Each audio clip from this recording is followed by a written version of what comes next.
తెలంగాణలో కాంగ్రెస్ అధికారంలోకి రావడానికి ఖమ్మం జిల్లా కీలక పాత్ర పోషించింది. అయితే పార్టీలో మొదటి నుంచి ఉన్న పలువురు నేతలకు అసెంబ్లీ టికెట్లు దక్కలేదు. ఒకరిద్దరు తప్ప కొత్తగా వచ్చిన వారు టికెట్లు దక్కించుకుని ఎన్నికల్లో విజయం సాధించారు. పాత నేతలందరికీ నామినేట్ పోస్టులు ఇస్తామని పార్టీ పెద్దలు సర్ది చెప్పడంతో ఇప్పుడు వారంతా ఆశగా ఎదురుచూస్తున్నారు. నామినేట్ పోస్టులకు ఆశావాహుల సంఖ్య భారీగా ఉండటంతో ఇప్పుడు జిల్లా మంత్రులకు తలనొప్పిగా మారనుంది.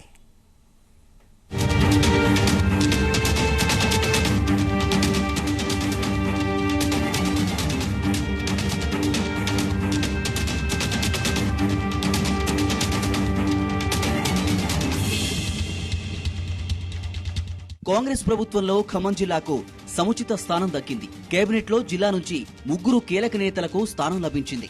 డిప్యూటీ సీఎంగా భట్టి విక్రమార్క, తుమ్మల నాగేశ్వరరావు, పొంగిలేటి శ్రీనివాసరెడ్డి కీలకమైన శాఖలకు మంత్రులుగా బాధ్యతలు చేపట్టారు.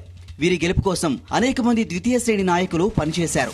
అధికార బీఆర్ఎస్ కు ఎదురొడ్డి మరీ ఈ ముగ్గురు గెలుపును భుజస్కంధాలపై వేసుకున్నారు. కష్టకాలంలో కాంగ్రెస్ వెంట ఉన్న వారికి పార్టీ పదవులు, నామినేట్ పోస్టులు కేటాయించాలని కోరుతున్నారు. ప్రధానంగా ఖమ్మం, పాలేరు, మదిర నియోజకవర్గాల్లో పెద్ద ఎత్తున ఆశావాహులు ఉన్నారు. ఖమ్మంలో మహమ్మద్ జావీద్ ఇప్పటికే తనకు ఎమ్మెల్సీగా అవకాశం కల్పించాలని పార్టీ అధిష్టానం దృష్టికి తీసుకెళ్లారు. ఎన్నికల సమయంలో తనకు ఇచ్చిన హామీని నిలబెట్టుకోవాలని ఆయన కోరారు. తుమ్మల అనుచరులు కూడా పెద్ద సంఖ్యలో నామినేట్ పోస్టులపై గురిపెట్టారు. ఇప్పటికే ఖాళీ అయిన సుడా చైర్మన్ పదవి కోసం తమ పైరవీలు కొనసాగిస్తున్నారు.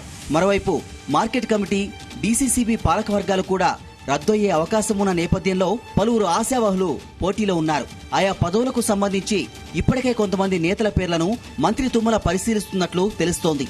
మదిర నియోజకవర్గంలో 4 సార్లు వరుసగా గెలిచిన భట్టి విక్రమార్క రికార్డు సృష్టించారు.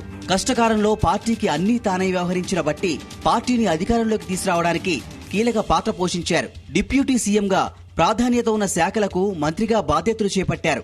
అయితే భట్టి గెలుపు కోసం అహర్నిశలు కృషి చేసిన వారు నామినేట్ పోస్టులపై గంపెడు ఆశలు పెట్టుకున్నారు.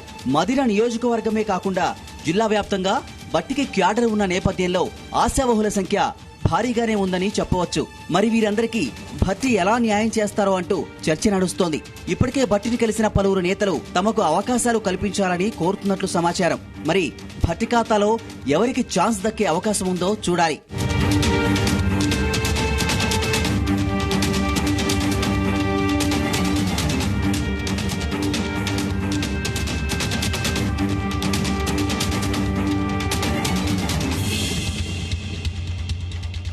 కాంగ్రెస్ లో ఉన్న మాస్ క్యాడర్ ను ఐక్యం చేయడంలో పొంగిలేటి శ్రీనివాసరెడ్డి కీలక భూమిక పోషించారు. ఆయన కాంగ్రెస్ లోకి వచ్చాకనే జిల్లాలో కాంగ్రెస్ కు బలం పెరిగిందని అనుచరులు చెప్పుకుంటున్నారు. పొంగిలేటికి పదవులు ఉన్నా లేకున్నా ఆయనపై ఉన్న అభిమానంతో అనేక మంది నేతలు వెంట నడిచారు. పాలేరులో కాంగ్రెస్ నుంచి టికెట్ ఆశించిన రాయల నాగేశ్వరరావును పక్కకు పెట్టిన కాంగ్రెస్ చివరి నిమిషంలో పాలేరు బరిలో పొంగిలేటిని దింపింది. రాయల అసంతృప్తిగా ఉన్న సమయంలో అధిష్టానం ఆయనకు ఎమ్మెల్సీగా అవకాశం కల్పిస్తామని హామీ ఇచ్చింది. నియోజకవర్గంలో అనేక మంది నేతలు కూడా పొంగిలేటి గెలుపు కోసం తీవ్రంగా పనిచేశారు. ఇప్పుడు వీరంతా తమకు దక్కే పదవులపై చర్చించుకుంటున్నారు. జిల్లాలో కూడా పలువురు నేతలు పొంగిలేటికి ప్రధాన అర్చనలుగా ఉన్నారు. వారు పలు నామినేట్ పదవులపై ఆశలు పెట్టుకున్నారు. తమను నమ్ముకున్న ద్వితీయ శ్రేణి నాయకులకు ఈ ముగ్గురు నేతలు ఎలా న్యాయం చేస్తారో చూడాలి. పార్టీలో ఉన్న పాత కొత్త నేతలకు ఎలాంటి అవకాశాలు దక్కుతాయో అంటూ క్యాడర్ అంతా ఆసక్తిగా ఎదురు చూస్తున్నారు.